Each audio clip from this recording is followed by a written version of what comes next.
Welcome to William & Mary Law School's Veterans Benefits Clinic channel.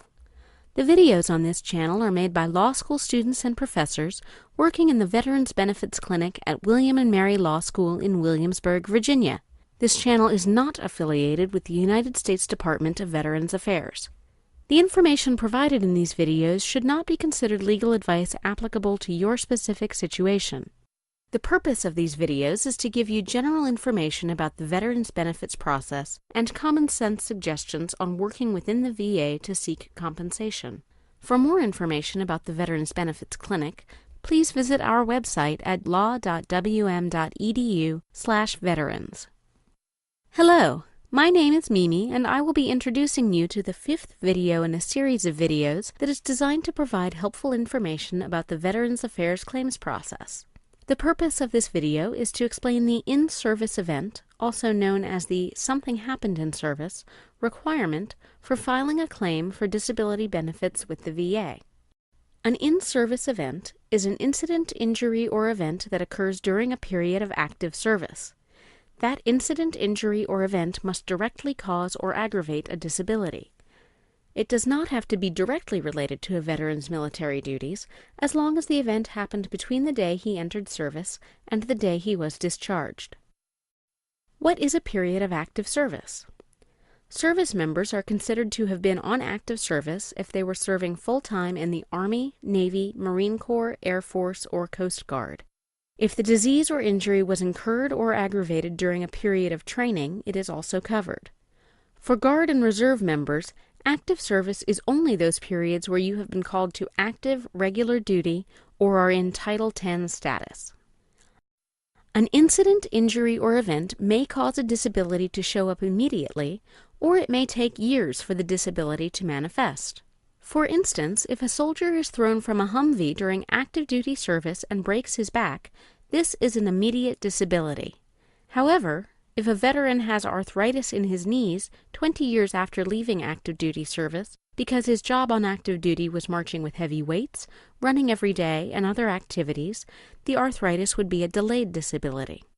If an incident, injury, or event causes a pre-existing condition to get worse, then it may be covered because it has aggravated a disability. How can a veteran prove that he suffers from a disability as the result of an injury, incident, or event that occurred during a period of active service? First, he must establish that the injury, incident, or event actually occurred. Evidence to prove that something happened may be found in a number of places. One of the first places to look is in the veteran's military records, both personnel records and medical records.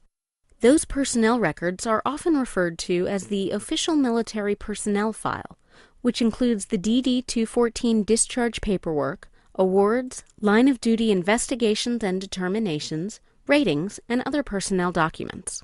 The veteran's initial medical examination paperwork, or the MEPS examination, should also be in this paperwork. If an accident happened to the veteran while he was on active duty, there may be proof of it in the personnel file. There may also be proof that a veteran was in combat by reviewing the list of awards on the veteran's DD-214, for instance, a Purple Heart Medal or a Combat Action Badge, the write-ups that were included with the award submission, or his personnel evaluations, which may specifically mention combat action. Military medical records may include troop medical records, hospitalizations, also referred to as inpatient medical records, and doctor's visits or outpatient medical records.